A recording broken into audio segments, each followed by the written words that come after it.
Hey everybody, thank you so much for tuning in to another one of my episodes on my show, Wallis For America. And as always, I'd like to tell you, please visit some of my sponsors, especially here in Jefferson Parish, like Augie's Restaurant over on Jefferson Highway in Harahan. And don't forget about Signet Landing on the West Bank.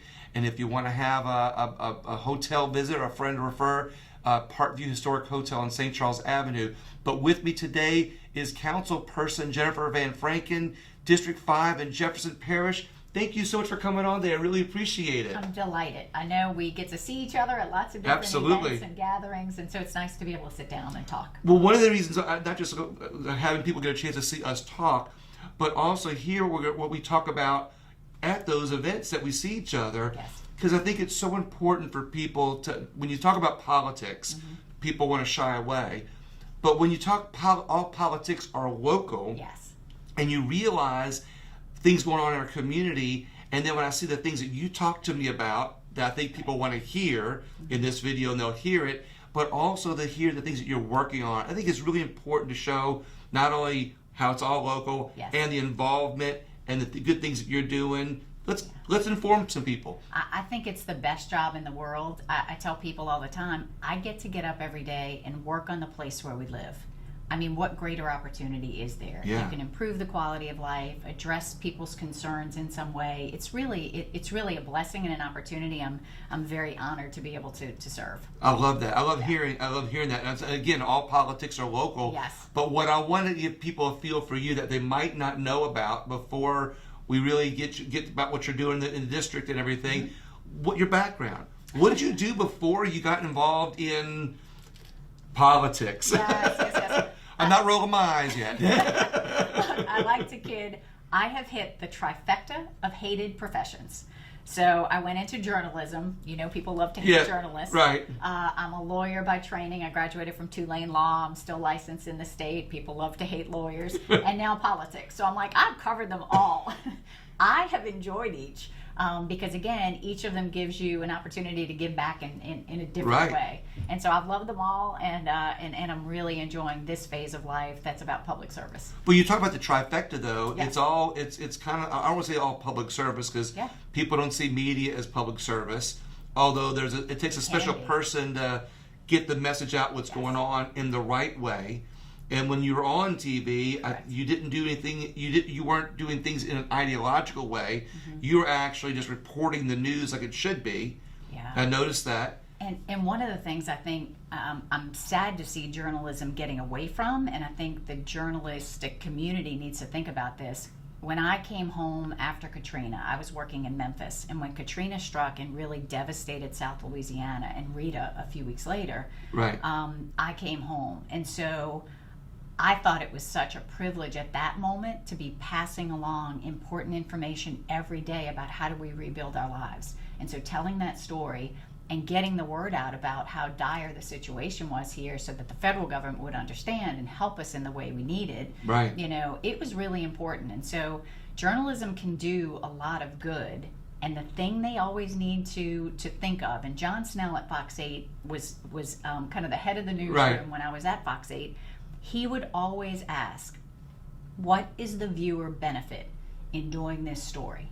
It can't be just flash and trash. What's the benefit? What is the story we're telling? What's the value? That's actually really interesting to hear somebody think that way. Yes, that's what they should ask, I think, about every story. What's the value in telling the story? But not only to hear the philosophy, but to hear that you follow that protocol, if you will. Correct. No, that's what it should be about. It shouldn't be just about flash and trash. You know, it needs to be of substance, and it needs to have value to the community. And that's where journalism really can help. You know, right now we're battling crime in the metro area. Right. And so, you know, are there ways journalists can step up and say, okay, if this is the list that police are asking for and they need, you know, maybe it's a daily, have any of these things been done? You know, have any of the things police are asking for been provided? You know, there are ways journalists can help keep government and others accountable, and there's value in that. It's funny you say that. You're doing the layup for me to do the slam dunk, because when Sheriff Lapinto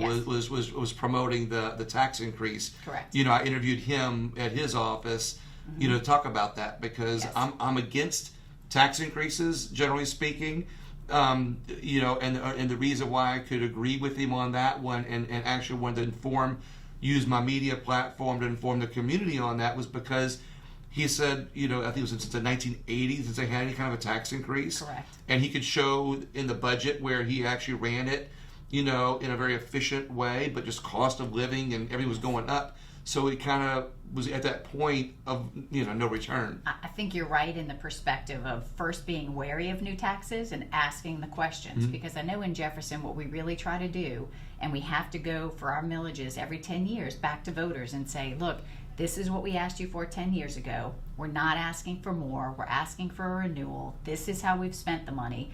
It keeps you accountable, and I think you're right, government always needs to try to live within our means, and it's only on those rare occasions when something really becomes a need that we can't address fully within the current situation that we might have to have an increase, but only in rare occasions. But I gotta tell you, I like it when the assessors don't always do the full throttle on the millage. Right. Because some of them, when I interviewed Wendy Thibodeau, she's the assessor down in, and she's actually head of the Assessors Association. Yes. She talks about, and I interviewed her, about how some assessors don't do the full mess, or there's some taxing districts or millage districts don't do the full assessment if they don't need it. Correct. And I've kind of noticed with Jefferson Parish, some of the assessors kind of go, because it's public information, Yes. and you can see that they don't always do the full millage when they don't need it. That's correct. So I think Jefferson Parish, people don't really realize that it's being run a little bit smarter than we realize sometimes. We try to be really efficient, and we try to be accountable to voters. And before I was on the council, I was on the parish administration working for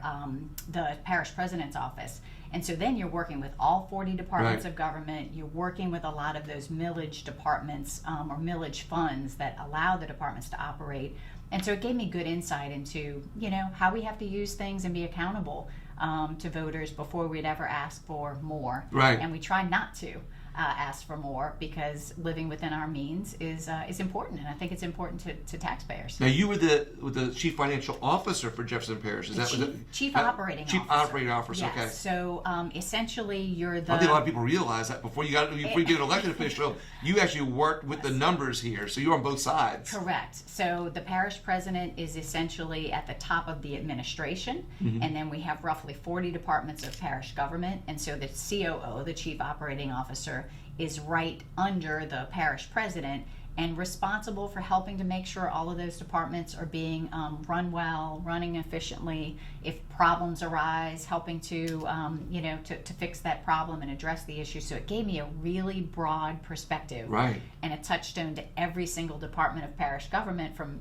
recreation to sewage and libraries and all of our different departments. So it was a great background before coming to the council, because I appreciate what happens on the council side, but I also appreciate the work that really happens with our 3,000 employees in every department working hard.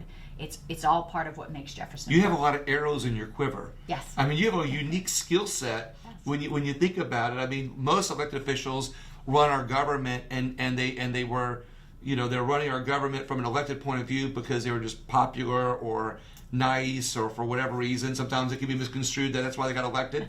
but when you look at your skill set, you're actually really good. You're very qualified, because you worked on the private side of government, so you saw the numbers and you saw everything. So you're not just nice, Thank you. and not just friendly and good with people, but you also are really have a lot of that skill set to run government efficiently the way it should be seen from a chief operating officer standpoint. Correct. It gave me really great insight into the operations and into the inner workings. And so I think it prepared me well to be able to hit the ground running and serve people of this specific district, the Metairie area, well, because of that insight and because of those, just experiences I've been able to have behind the scenes in government before being an elected official. Well, before we start talking about your district, Yes. I want to give that timeline, put together the timeline. Yes. So before a newscaster, you went to law school. Went to Tulane Law, class of 95. I took the bar, and knock on wood, I passed the first time I took the bar, because you don't really want to do it more than once. But instead of practicing law, you Yes. went to newscasting. The thing for me is that I've always tried to do something that I'm passionate about, and that I feel like my skill set enables me to give back. And so I was in law school. I was doing well. I Right. could do it. But for me, I didn't think it was the passion that I wanted to spend my whole life doing. And so my parents at the time encouraged me to finish law school, take the bar. They're like, you put in so much time and energy Right. already. It's a good background. And I'm so glad they gave me that advice, because I did, take the bar. And it gives me a different way of looking at things. When you're a lawyer, you look at things really logically. And you look at things from a perspective of liability and, different understanding. Right. So I'm very appreciative to have that. I think it serves well to have that perspective, here. But I sat down literally with a notepad and I was like, okay, what do I like to do? Yeah. What do other people tell me that I have, skills that they admire, and like listening, for Right. example, is one. I do tend to be a listener, and try to understand where people are coming from. And then I put, okay, where can I do these things and get a paycheck? Yeah, right. So I thought journalism. I always loved keeping up on what's going on. I always loved writing and communicating with people. And so I decided that would be a starting point and see if I like it. And so I started behind the scenes at WWL back when Angela was there. Yeah, Angela right. Hill and Bill Elder. Karen Swenson was just starting. Hoda Copley was there. So great group of people. And so started at WWL. Decided I loved it, and my first on-air job was at KPLC in Lake Charles, Louisiana. I love it, yeah. Which was phenomenal. Stayed in the South. Great, yeah. Stayed home, and I never wanted to go Yeah. above like Tennessee. I'm Yeah. like, Southeast is my home. Right. And so then I moved to Montgomery, Alabama, WSFA, and then Memphis, Tennessee, WREG, before coming home to Fox 8. Katrina after brought you Katrina. home. Yeah, absolutely. Always knew I wanted to come home. And I wanted to point that out because there's a lot of people think things that people miss about you, just thinking, okay, she's councilperson District 5. Right. But they don't realize that you chose community service over practicing law, which would have made you a lot more money. More lucrative. And more lucrative. But you chose, but your heart was in community service early on in your career. Yeah. And then when you came back, you served the community by being a newscaster, but then later went on to be the chief operating officer, which would normally be a position that some CPA might get, but because of your unique skill set, you brought it here. Correct. So now you've got media, you've got law, and you've got numbers all on your side as a council person, bringing it to District 5. Exactly. I feel really... We're going to cover District 5, but I can't wait to see what's next. Who knows? I'm a firm believer God really does push you in the right direction. Yeah. And I'm stubborn. I'm Italian and Irish, so I'm always like, God, make it abundantly clear to me. Well, exactly. And He has, and so I don't know exactly what's next, but if it's something that I can do that I feel like I can give back, Right. and is a good match, then I'll look forward to what that is. So what have you been able to do in District 5? Well, let's talk about where District 5 is for people who don't know. What are the boundaries of District 5 for those who don't know? So District 5 in Jefferson Parish is the parish line between Jefferson and Orleans, so the 17th Street Canal. Right. That's our eastern edge, all the way over to roughly Transcontinental on the west. The northern boundary is Lake Pontchartrain. Right. And then the southern boundary of the district is Airline Highway. So it's most of your Metairie area, Right. real Metairie CBD. Fat City, Bucktown, it's a great area. So now if you're crossing the causeway, Yes. you get about halfway and you go into St. Tammany Parish. Yes. Does your district go out that far? Now I'm joking here. There is Because a nobody marker. lives out there, but All the parish boundaries, usually Yeah, there's right. a sign, and you will see where You don't campaign in that Jefferson area. Parish ends. No, there aren't any doors to knock in the lake. But you do but- have some yes. things in the lake that I think people need to know about. One of the things we did, it's Your called one of your marquee projects. which I'm so excited about. I know. We did a SWOT analysis. It's looking at your strengths, your weaknesses, your opportunities, and your threats when I first came in. And one of the things that was glaringly obvious from that, they go, your biggest asset is Lake Pontchartrain. It's the whole northern part of your district. Right. And you know what's being underutilized? Lake Pontchartrain. Exactly. So that's where we the light bulb went off. And there's an area of land and water over the levee from R&O's, New Orleans Food and Spirits, Deanie, Station 6. Yeah, people realize you have to go through they don't know Orleans it's there. Parish to get back to Jefferson Parish. But this is right over the levee in Jefferson Yeah. on Hammond Highway. You go over the levee, and there's about 40 acres of land and water there. It's a beautiful blank canvas, and we have started to master plan that site, and we really went to the community and said, Right. what do you envision here? What do you want to see here? And what don't you want to see? And people gave us really clear feedback. They said, we want it to be recreational, open to the public, educational, Right. to feel authentically like Jefferson Parish and Bucktown. We don't want a riverboat casino. We don't want commercial. Right. We don't want hotels. And so we took those marching orders from the public. We master planned that site at Bucktown. And it took us several years to seek out grant funds, because every dollar I have, I Right. want to stretch and turn into two. Exactly. And so we sought out grants, and now we're in the position to have things coming out of the ground in the next year that I'm so excited about. We're going to do a kayak and canoe launch, so Love you it. can actually get in the lake. I love it. Because there's Yeah. nowhere on the South Shore that you can get into Lake Pontchartrain unless you have a boat, and Right. a lot of people don't have a boat. So we'll do a kayak and canoe launch. We'll do a children's play area that's educational and recreational. So there'll be a shrimp boat on top, shrimp boat hill. I love it. I love it. Yeah. And we'll teach kids about, commercial fishing. That's our heritage.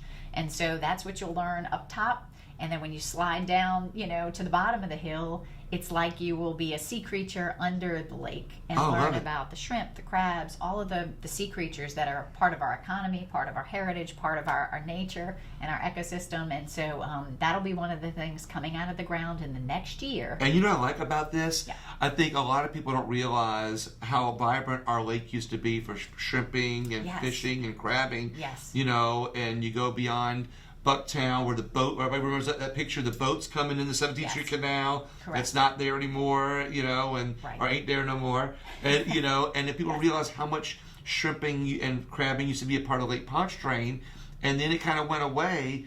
And what you're doing with this recreational area is going to teach a younger generation our heritage of Jefferson Parish on what used to be there. And what I hope it does too is we actually have the historic Bucktown fishing fleet based at Bucktown. So you can go out there on any given day and you'll see the slips of boats. Yeah. That's where you still see shrimpers and crabbers Love coming it. in with their catch from the lake and beyond. Yeah. It's such a cool opportunity to see that up close, and that's part of what makes this site special. Right. So we'll have those things coming out of the ground. It's going to be a bit of a construction zone Right. over the next year, Yeah. year and a half, but we're excited about it. And then we also got grant money to do something called the Bird's Nest. So it'll be like an elevated structure Oh, neat. where you can look over the birds and the environment. The one thing that's out there right now, we constructed right before COVID shut the world down. Right. A boardwalk. It's 1,000 linear feet, and it allows you to walk out into the lake, along the marsh in the lake, and really learn about the environment. It's the best place to catch a sunset or a sunrise. I love it. And you can see the birds and the life that's out at our lakefront in a unique way. And the So, kayak is going to kind of bring people back Yes. along that lake a little bit more. into the Go, lake. go, into the lake, going a little more towards Bonneville boat launch. Correct. We Maybe have there's something that can kind of bring back those, kind of connect those two areas eventually. Actually, we're a step ahead of you. I'm so excited. I love it. I love it. So we are doing something called the Living Shoreline. It will connect Bucktown and Bonneville, and it'll be a series of curved rock breakwaters. It's going to do two things. It'll link those land masses. It'll allow people to kayak and canoe behind the rock and kind of Yeah. have a little protection. Exactly. Have That'll a be blue way. Yeah. way. Right. It builds back marsh, which we all know is healthier for the lake and for our environment. And it's a speed bump, another kind of step of resilience in a storm to protect our levees. So we'll be getting that pilot project out of the ground, this Living Shoreline, and the levee authority is really interested because if they can put rock further out and it extends the life of our levee and protects the levee Right. in a better way while making the lake healthier, we may ultimately see this ring Lake Pontchartrain. I know President Mike Cooper in St. Tammany, President Matt Jewell in St. Charles, they've both talked about the idea of these living shorelines too. Yeah. So this one will be coming out of the ground this year or next. We have permits in with the Corps, and if the Corps can approve those, we'll get into Well, construction. bring State Rep Bob Owen on. I'm giving him a little shout out. I didn't mean to. He actually has some really good levee ideas Oh, for great. for Slidell area for his district. Yes. That will help everybody, all the parishes that touch Lake Pontchartrain. So you ought to check into that We're too. all part of the same Yeah, basin, so where exactly. we can share ideas. That's part of what makes us, I think, stronger as a region. We don't exist as islands. We have to work with each other, and we can share ideas. If something works well here, it can be done in another parish or vice versa. And then the other other little project that I like of yours is the one that has the exercise machines and a walking. I mean, you took like a canal, covered it up, literally covered a canal, and made it still drainage. Yes. You know, but Jefferson Parish is making their drainage more efficient. Yes. So you're able to do this and make it a walking path with a workout area at the end of it. Yeah, and you did that with some grant money too. And that's really twofold, because we had a drainage canal, the banks were failing, we knew we had to figure that out. Right. But by putting in box culverts so the drainage still flowed, we were able to cover it and make this linear park. So it solved the drainage issue, and it created a park space that people are really enjoying. And so we did just add, that's the Canal Street Linear Park, Hog Alley Linear Park. Hog Alley Linear, I like that. Which is funny, and that's another thing we're going to work on. We're not great about preserving our history and heritage in Jefferson, and we are going to work on that, because that area along Canal Street where the linear park is used to be called Hog Alley. There was a hog farm there, so literally. Oh, I never knew this. It was Hog Alley. Yeah. There was also the Big Shot Soda Factory right in that area. So we're going to try and focus on bringing some of that history back to life. But Hog Alley, it's kind of funny because we have this linear park where people can get healthy along Hog Alley, and we have a fit lot. It's like a gym without walls. Right. And so you can walk up. It's free and accessible to everybody. There's fitness equipment. There's cardio equipment. Part of what I think, when we give people gathering places where we can talk and see each other and interact, because I'll tell you, social media to me has made people more aggressive and more combative sometimes with each other. So I think there's a real need to make sure we have gathering places that bring people together where they can talk face to face and interact, and getting healthier in the process is great. And you get some of that vitamin D. Exactly. Help fight COVID outside. Especially, we know that the more vulnerable population that had other health challenges, we're at more risk. So if we can be a healthier community and we can give people the opportunity to get out, de-stress a little bit, get healthier, we will be a stronger, more resilient community, because I never want to see us shut down in that way again. And what I like about this too is that you didn't go to the public for more money on this project either. I mean, you actually found some community partners and some grant money, and did this for the community without reaching your hand out for more tax dollars. Government does some things well, but I found that partnerships are just a great way to get people involved. And LCMC, and we're so appreciative that they bought East Jefferson General Hospital and gave us a path forward for our community hospital. So when we reached out and we said, we've got these ideas of fit lots, LCMC was wonderful and said, we will definitely partner with you to bring those fit lots to life. Same thing with the Jefferson Chamber. They have a program called Live Well Jefferson, and it's about getting our community healthier.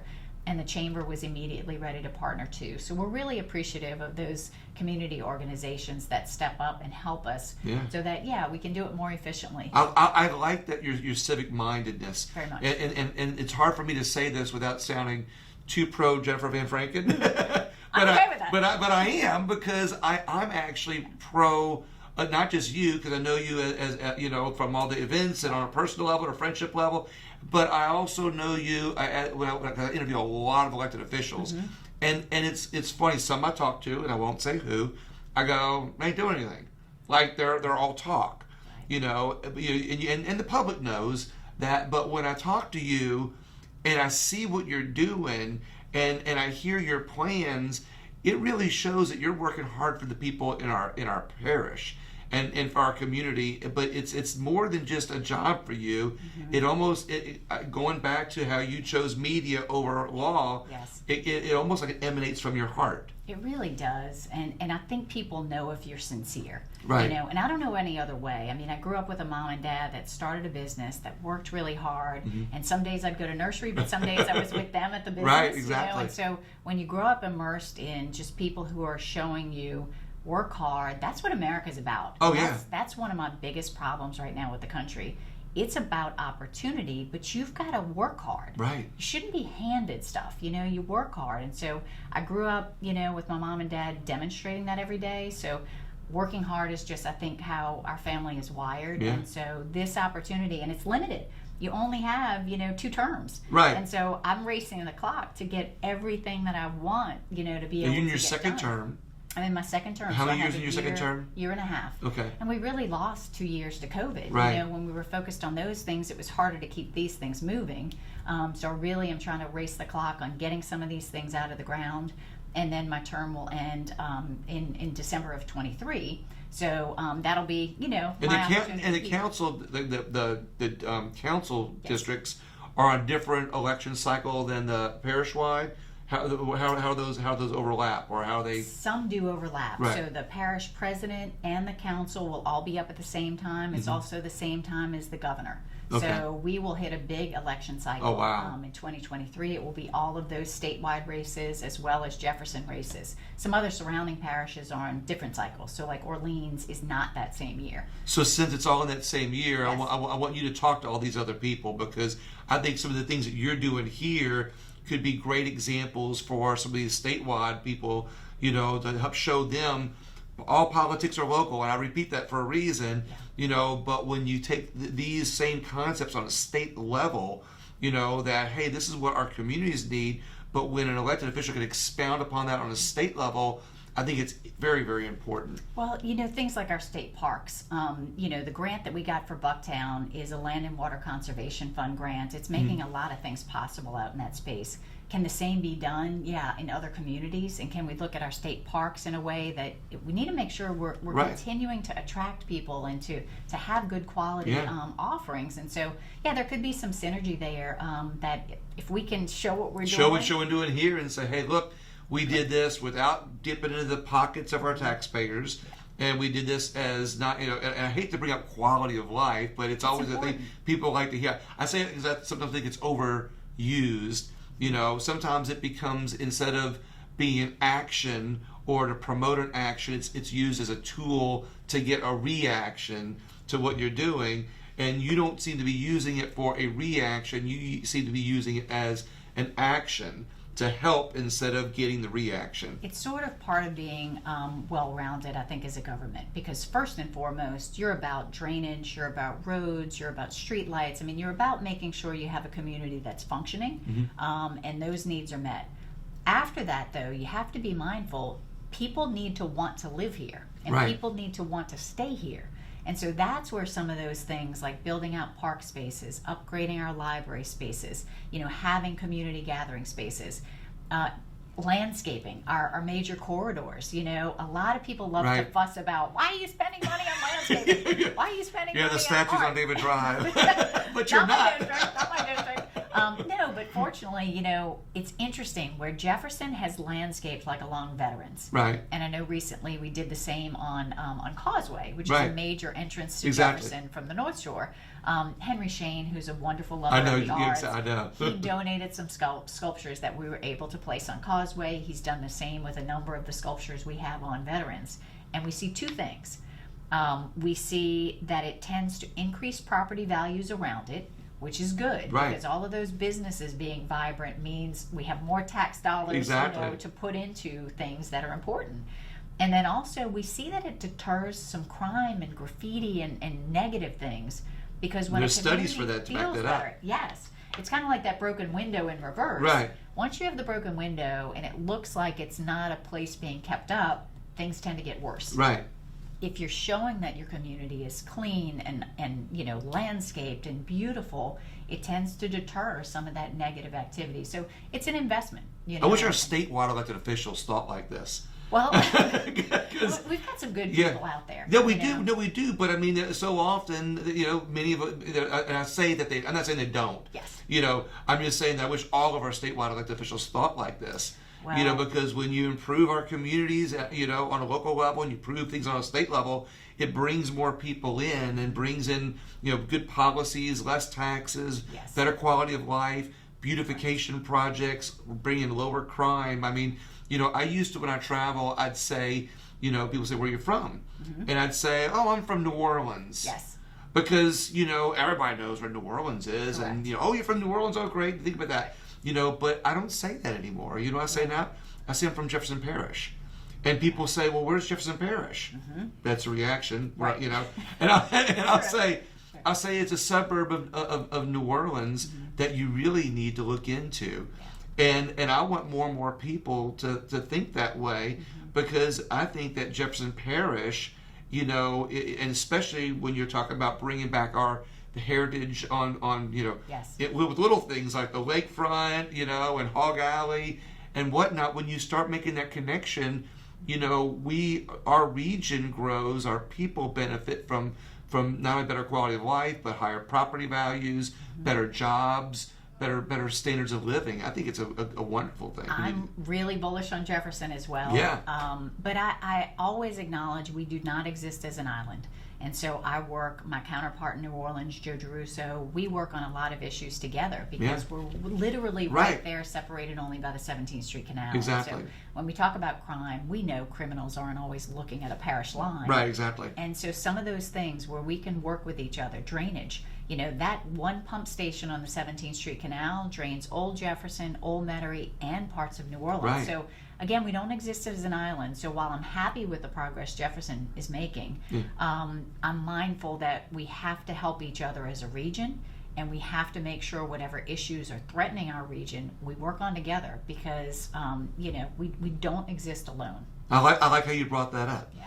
Because like you said, it's you know, just because there's a parish line there doesn't mean we're not a part of the same community. Correct. And while we can improve our community in a way that helps people in Jefferson Parish, it doesn't make us an island. No. You know, it's a support staff. Exactly. You know, and for we each can other. help each other. And I know the sheriff has spoken about that, you know, Right. where he can work with NOPD to catch criminals that are plaguing us both. You know, that's important for all of us. So I think we all, you know, while we're proud of what Jefferson is Right. doing, we're very mindful that the neighbors around us, you know, we're really in similar situations, and we need to help each other where we can. Especially with crime, because like you said, the parish, the criminals don't know the parish line, but they do in a way know that if they come from Orleans to Jefferson, that it's easier for them to get away, because now they have two police forces that they have to deal with. You know, and it's almost easy. I'm not going to try to explain it, but the criminals know that what they can get away with when they do that. Well, New Orleans has a problem right now. You know, the lack of police officers. They need to figure out, we as a community need to figure out how to address that. Because if criminals are emboldened in Orleans and simply come across the parish line, that's when we begin to suffer, and all of our quality of life suffers. So we need to figure out how to help New Orleans deal with that crime issue, because it's affecting us all. And all these beautification projects, we're going to talk about some more here in a minute. All these beautification projects that you're doing makes or lights up Jefferson Parish in such a way that it keeps the bad things out. We keeps hope. Because like you said, when you got a broken window, or the roads don't look to be being maintained, or the fairway or the greenways aren't being maintained, you know, people with nefarious plans can come in and say, oh, this is right for picking, you know, when it's. You know what I think is important too, and anybody who's listening, I hope they'll appreciate they're an important part of this equation. Government can't do it all. Government does some things well, but government can't do it all. You know, after Katrina, when we were all flooded, right, and devastated, it was the community in coordination with government, but that said, okay, we can't experience this again. You know, this is what we need. This is what we need to build as a community. This is how we need to protect ourselves in the future. So I think there's an important part for every person to play, to say, I don't want to live in a community, you know, where I'm looking over my shoulder constantly. Is somebody following me and going to carjack me? Right. You know, as a community, we have to say, enough. We're not going to deal with this anymore, and come together to figure out and hold the pressure on people, you know, to make the changes that are needed. We need to address some of these issues that are threatening, and if we don't figure them out, I'm afraid people will start leaving Jefferson, Orleans, Louisiana. Yeah. And they'll leave their broken windows, and they'll leave their blighted see. properties, and then we become just another subset of a bigger problem. And we've got the best food in the world, the best culture in the world, you know, the best quality of life, if it's not threatened by crime. And so we need to, I think, really be mindful of the threat that is and figure it out. I know there's a lot of talk about the road projects that are going on, and you've done a lot of interviews on that. And so one of the reasons I didn't want to bring it up is because I feel it's kind of been done a lot. But what I do think needs to be brought up and talked about a little bit are those projects, because when people hear from you some of the things that you have told me at some of these gatherings and off camera, I think are important for people to hear. From now it's coming from your heart and your mind, but I think it's smartly done. I like for people to hear that. Well, I think Jefferson, Project, Jefferson does a good job of several things, and one is we try to be forward thinking. We know we have roadways that need to be widened, need to be expanded. We know we have drainage and sewage issues that need to be addressed.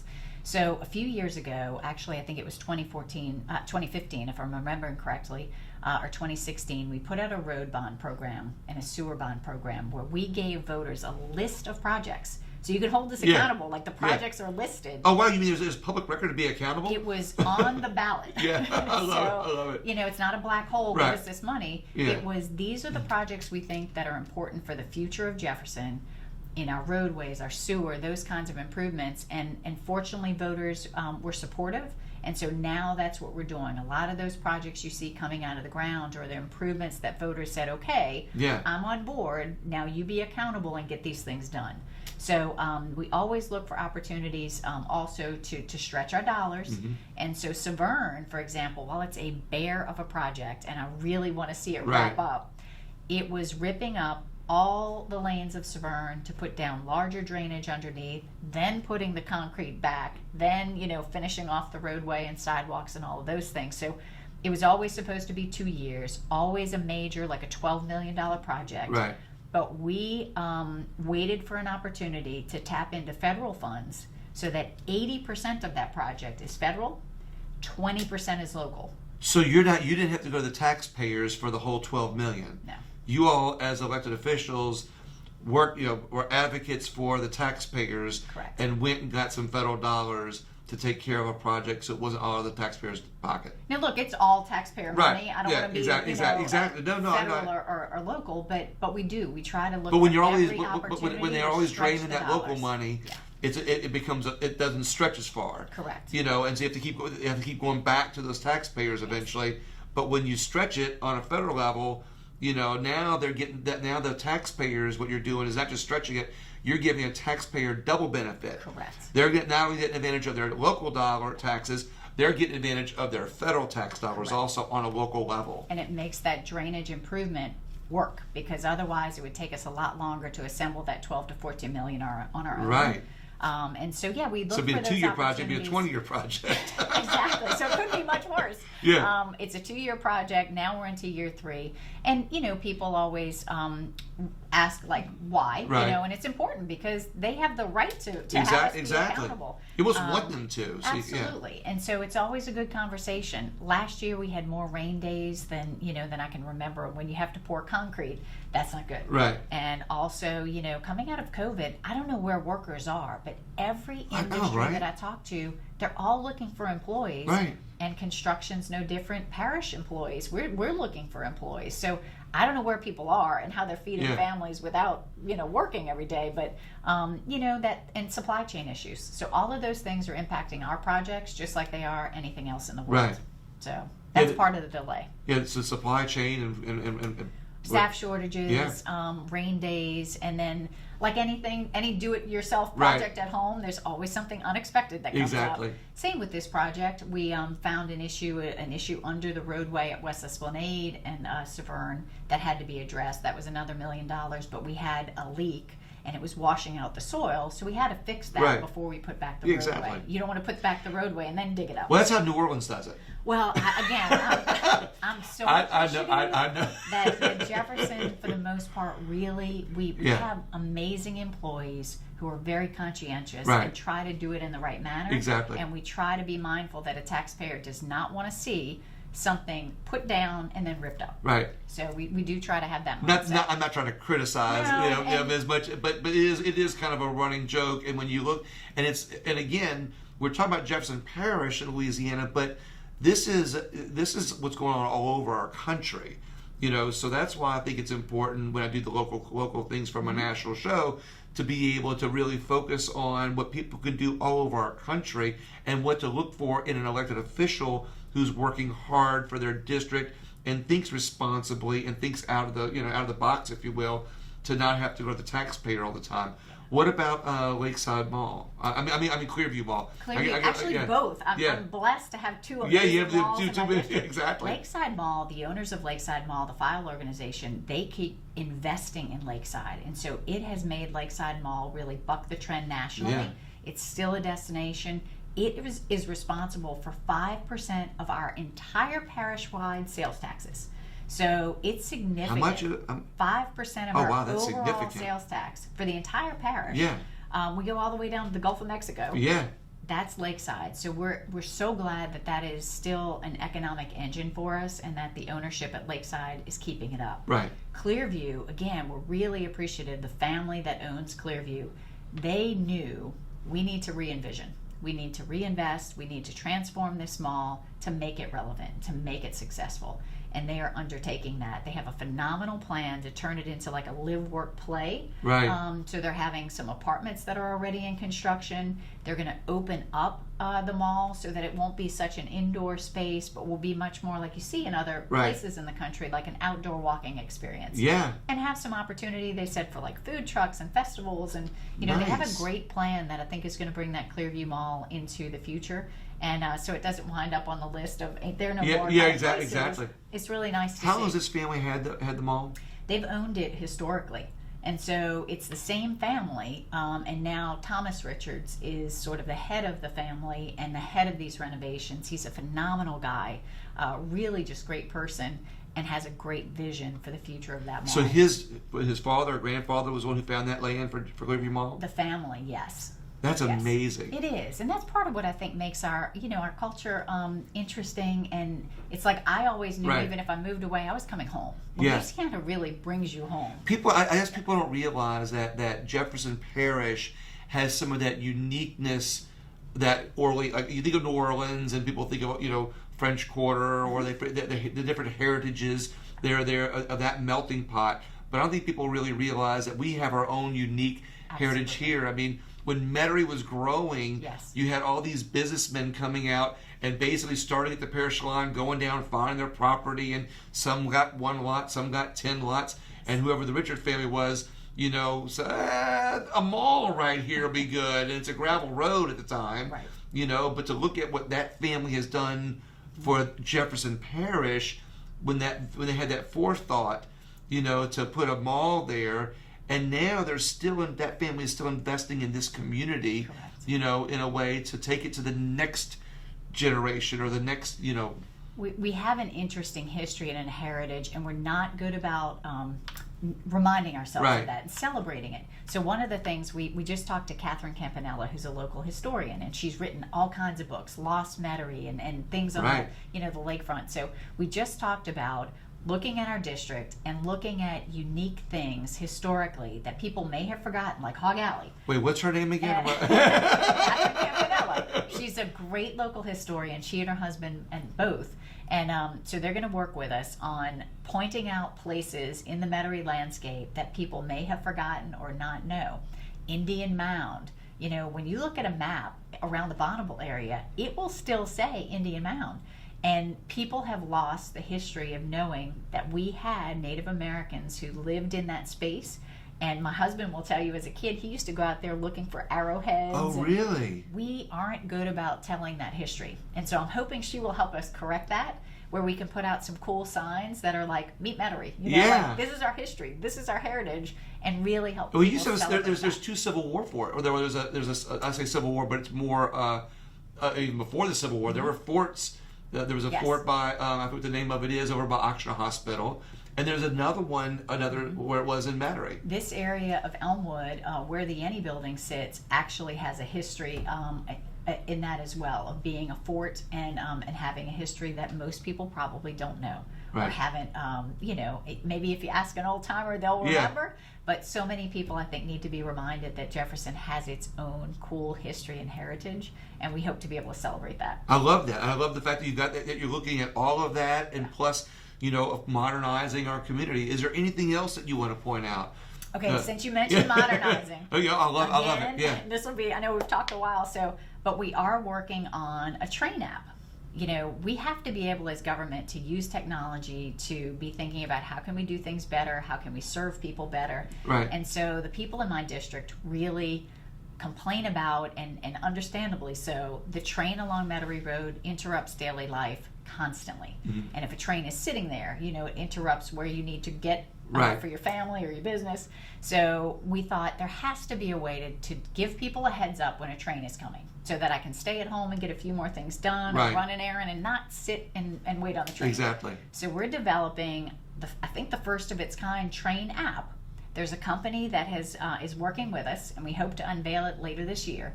And what it is, it's essentially a radar detector at the track in Orleans, where it would be coming to Metairie Road. Right. Same on LeBar near Airline. When that radar detector sees a large metal object, being the train, coming toward the Metairie Road corridor, it will be able to say, train headed your way at such and such a speed, so it's going to get to you in X amount of minutes. Just to give people a heads up. I can't move the train as much as I would like to. If someone in Congress can help us move it, we would love to. But meanwhile, if there's a way we can use technology to live with it better and more efficiently, then those are the kinds of things I think government could do well. It can be used anywhere there's a train. So once we get it working and we prove the concept, then anybody is welcome. I gotta say, I shouted out for him. We hope it can. Let me tell you, and Dino is extremely conscientious about that little farm. I mean, like, he is so on top of that. And so I whispered that because I would love for him to adopt this over there. So you say Metairie Road, but I'm sure that same technology can be brought to other areas in our parish. It could theoretically be brought parish-wide, statewide, countrywide, wherever there's a train interrupting daily life. It could be used to give you a heads up. Technology on a local level, that all politics is local, helping us out. So what else? You got some other things? Anything else we're going to show people? We're probably going to run out of a little time here. I know that's the bulk of the things we're working on right now. I mean, those road and drainage projects for sure that we'll keep pushing along. We've got a major drainage improvement. We're going to build 2 pumping stations at Veterans, north and south of Veterans, at the 17th Street Canal. We just got approval from the Corps after about 5 years in permitting. At Veterans and where now? Veterans in the 17th Street Canal. Okay. We're going to build 2 pumping stations there so that the water in that area is able to more efficiently go into the 17th Street Canal. What a great idea. Instead of having to drain all the way to Bonneville and then out to the lake. So we're always trying to think of improvements there. So that whole old Metairie corridor, I mean, that area between the lake and Airline Highway and 17th Street Canal and Bonneville, that whole area has grown so much. It has. This can only be like a bigger improvement for not only their insurance rates, but for their home values. So that one will be the first in construction. We have a similar project to build a pumping station in the Bucktown area because, again, Lake Avenue becomes a lake when it rains heavy. So that one is in permitting right now. And then for the old Metairie area, we have engineers working on a drainage improvement on Bonneville that will get water, let's say, away from Metairie Road through the Metairie area out to the lake more efficiently. That's going to be a long-term project. We're just at the start of that, but we want to get started because things take time. Another compliment for you, but another compliment for Dino too for River Ridge, because they're doing some different pumping to the river. For that area. So and actually, Councilman Bonanno and I both are dependent on some of the same systems, and so Old Jefferson and Old Metairie are drained into the 17th Street Canal and pumped out through Station 6 that New Orleans operates. So Councilman and I have been working on potentially a pump to the river that would allow those areas to be drained in a different direction. So we hope to be able to do that in the future. I love this. So, thank you so much. No, you're welcome. No, thank you very much. That's what I think it's all about. I think, and that's why, I love doing these interviews on video, because people who like to watch. But I always tell people you find this on any podcast app, and what I find is that when people want to hear about government and they can tune into an elected official and hear what they're doing for their district, it can be replicated around our country. Good elected officials like yourself. These same things that you're doing can be replicated on a state level. They can be replicated on a national level. They can work with other communities. And I just think it's so important to do that in a positive light. you know. And, we're happy to help. If Yeah. there's any community or anyone listening who thinks, you know, one of the things we're working on here can benefit them, we're happy to share whatever we've learned or how we're approaching it. I would love to see those things be able to be replicated elsewhere. And in the reverse, I'm always mindful, you know, and as a reporter, I would always ask, is there anything I haven't asked you? And sometimes, you know, that's Yeah. where the gem came out that Exactly. I didn't know the specific to ask. is there anything I haven't asked you? But listening to people, you know, so we're always open to ideas. If people have ideas that they want to tell us about, you know, something that addresses a need or a concern, sometimes that's where great ideas come from. Let me tell you something. Yeah. Before we came in your office here, we passed through. You have a whole staff of people out there that are fabulous, Yeah, and hardworking. their work. I see them all hard at work, Yes. and I see them all taking these ideas when people call in. Yes. You know, they talked about that before we came in. How many people call and interact with them. But is there any place that people can go? So two last questions. One, is there any place that people could go to see or get updates? You know, Yes. on that, and then I want to mention this painting behind us. Yeah, You know, that's really real quick, because I think there's some things that the community, you know, I'm gonna have when I do the pre-recording. Yes. I'll mention this in the beginning, so people are looking for this. So in the back. jeffparish.net is our parish website, and you know they can find a page for all of the council people. My contact information is there, and we have some links to things that might be of interest. So if anyone needs information on anything we've talked about or wants to follow up in any way, going to jeffparish.net and then looking up District 5, looking up Councilwoman Van Vranken, we're Yeah. easy to find. I'm happy to be a resource to whoever might need it. And one of the reasons why I use this as a backdrop is because you said there's some things on here that guide you. Yes. You know, in elected office. Yeah, we were talking about the importance of art, you know, in our community earlier. This painting is by Hunt Slonim, and Henry Shane commissioned it. And when I saw it, I just thought, this is such a beautiful statement about, to me, what government should be doing and should be thinking of. So it's the first thing I see when I walk through my door into this office, to have something that's reminding me ethics, faith, charity, hope, peace, wisdom, those kinds of virtues. These are all the things that are above Yeah. the camera view, but yeah, It's a what's written on phenomenal here. reminder to me of what government should be. And when they commissioned this piece, it's the old state capitol. Yeah, And again, so it's our heritage and our history. but virtue, wisdom, Yeah, it's holiness. beautiful reminder, I think, Yeah. of what government is supposed to be and what we're supposed to keep in mind. So I'm thankful to Henry Shane and, Yeah. and Hunt Slonim for bringing this to life and allowing it to hang in our parish offices. Awesome. Councilman Van Vranken, thank you so much. I really appreciate Thanks, it. Bill. Everybody else, please share the video, share the interview, share the podcast. Remember, like I said in the beginning, you know, try to visit Augie's, another great place, part of Yes. Jefferson, been part of Jefferson Parish for a long time. And thank you all so much for tuning in, and share with somebody. Thank you all. Have a great day.